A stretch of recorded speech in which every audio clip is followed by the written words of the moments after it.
हरिओम.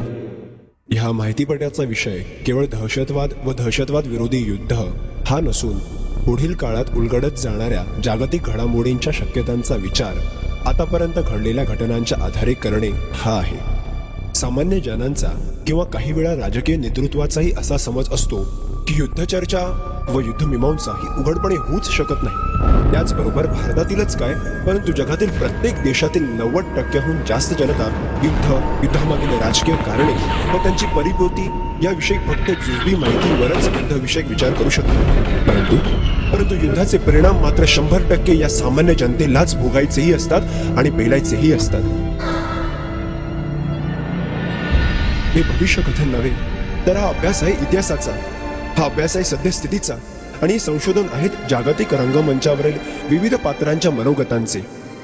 या तिसऱ्या महायुद्धाची निदान 2% तरी ओळख सर्वसामान्य जनांना व्हावी म्हणून परमपूज्य सद्गुरू श्री अनिरुद्धांनी केलेला हा लेखन प्रपंच.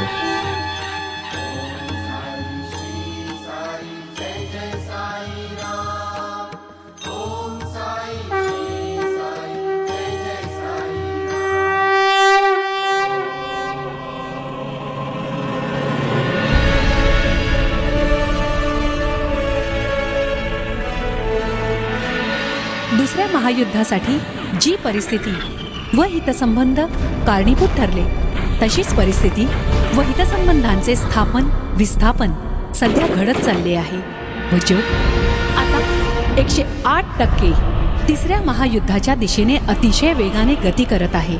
आता बाकी राहिले आहे ते फक्त महासत्तांनी व त्यांच्या विरोधकांनी एक कुमुहूर्त शोधणं आणि तोही बहुतेक नियती स्वतःच शोधून सहजपणे त्यांच्या हातात देईल. ज्या तऱ्हेने स्वतःच्या कृतीला परमेश्वरी अधिष्ठान व धार्मिक आधार हिटलरने तयार केला होता तसेच आजही आपण क्रूर व आक्रमक दहशतवादी नेत्यांना स्वतःच्या क्रौर्याच्या समर्थनासाठी धार्मिक उन्माद निर्माण करताना पाहत आहोत.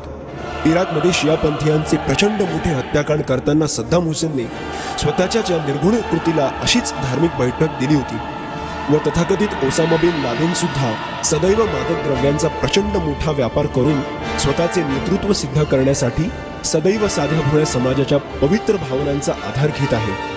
परंतु लादेन ही काही नव्या पार्श्वभूमीवर हिटलरची भूमिका घेणारी व्यक्ती नव्हे. हिटलरचा नवा अवतार वेगळाच आहे.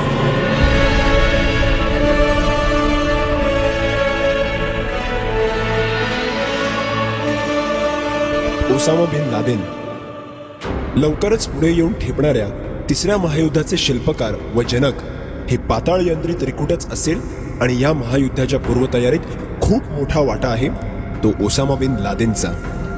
अल कायदा हा ओसामा बिन लादेनने स्वतः लिहिलेला सर्वसमावेशक कोश आहे.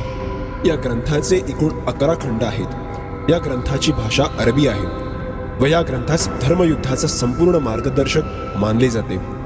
ओसामा प्रणित प्रत्येक प्रशिक्षण केंद्रात या अल कायदा ग्रंथाचे शिक्षण सक्तीचे केलेले आहे. या ग्रंथात सर्व प्रकारच्या शस्त्रास्त्रांचा उपयोग करण्याच्या पद्धतीपासून जैविक बॉम्बपर्यंत तसेच विमान अपहरणांपासून आत्मघातकी हल्ल्यांपर्यंत अनेक योजनांची सविस्तर माहिती दिलेली आहे. आणि त्यामुळेच ओसामाच्या संघटनेलाही अल कायदा हे नाव मिळाले. ओसामा हा ह्या संघटनेचा एकमेव निर्विवाद सर्वोच्च नेता आहे. ह्या संघटनेतील नंबर 2चे स्थान डॉक्टर आयमन अल जवाहिरी ह्या इजिप्शियन डॉक्टरकडे आहे. हा ओसामाचा वैयक्तिक डॉक्टरही आहे. संघटनेतील 3 नंबरचे स्थान मोहम्मद आतिफकडे आहे. सध्या ओसामा नवीन मार्ग स्वीकारत आहे तो म्हणजे सांसर्ग विषय. कारण सद्दाम हुसेनचे 80 अब्ज डॉलरचे शस्त्र सामर्थ्य काही क्षणातच अमेरिकेच्या हल्ल्यापुढे लुळे पडले. हे वास्तव ओसामाला मार्ग बदलण्यास भाग पाडत आहे. ओसामाच्या क्षितिजावरील सध्याची स्तब्धता ही पुढे येऊ घातलेल्या प्रचंड विलक्षण संकटाची पूर्व सूचनाच आहे. आता ज्याचे पडघम ऐकू येऊ लागले आहेत त्या युद्धामध्ये जगातील कमीत कमी 90 राष्ट्रे प्रत्यक्ष लढाया खेळतील आणि उरलेली सर्व राष्ट्रे सुद्धा कमी अधिक प्रमाणात युद्धाशी निगडित होतील.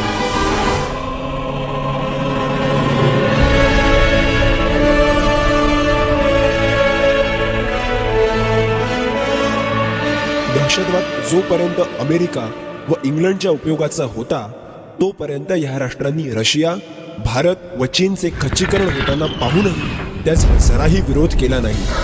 परंतु त्यांनीच निर्माण केलेल्या ह्या भस्मासुराची अपत्ये जेव्हा अमेरिका इंग्लंडवरच उलटली, तेव्हा मात्र सर्व सत्ताधीश अमेरिकेस खडबडून जाग आली व अमेरिकेने संपूर्ण जगातील दहशतवादाचे संपूर्णपणे उच्चाटन करण्याचा निर्धार केला व त्यानुसार कठोर पावले उचलायलाही सुरुवात केली आहे. युद्ध कुठल्या व कोणत्या पक्षाच्या भूमीवर खेळले जाते हे सर्वात महत्वाचे आहे. आतापर्यंत अमेरिकेने लढलेली व लढवलेली ही सर्व युद्धे विरुद्ध पक्षांच्या भूमीवरच केली गेली आहेत. परंतु येऊ घातलेल्या तिसऱ्या महायुद्धामध्ये मात्र अमेरिकन भूमीवर देखील युद्ध खेळले जाईल व हाच या तिसऱ्या महायुद्धातील सर्वात महत्वाचा घटक आहे.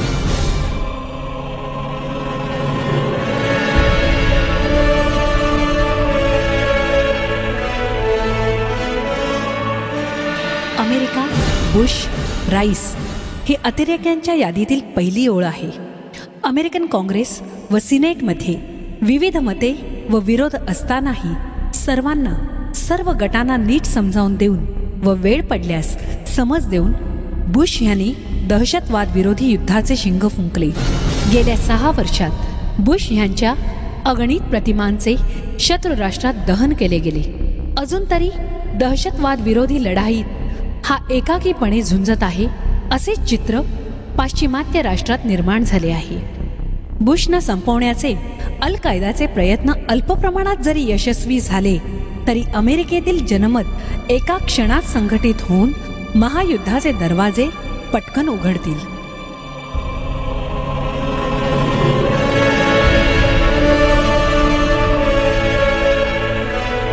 भयप्रद त्रिकूट.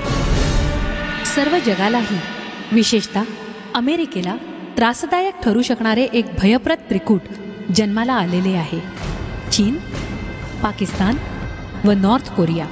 बदलत्या जागतिक समीकरणांमध्ये या तीनही राष्ट्रांचे राजकीय व आर्थिक हितसंबंध बहुतांशी एकाच दिशेने प्रवास करणारे आहेत.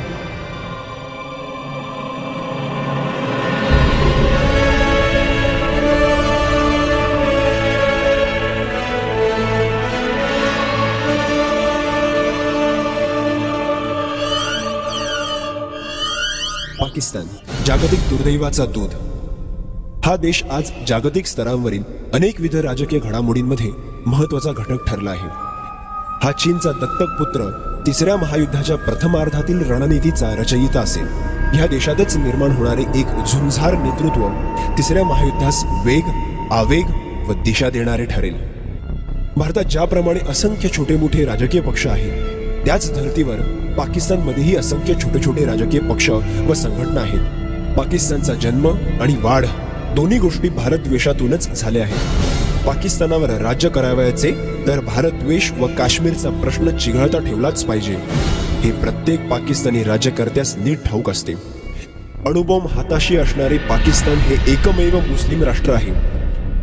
अल कायद्याच्या ओसामा बिन लादेनला पाकिस्तानचेच अभय आहे.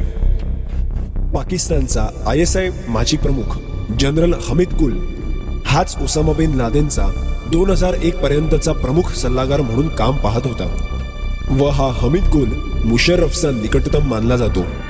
पाकिस्तानमधील गुल ह्याच्या नेतृत्वाखाली स्थापन झालेली MMA ही राजकीय संघटना निवडणुकीच्या राजकारणात उतरून हळूहळू प्रभावी राजकीय पक्षाचे स्वरूप धारण करीत आहे.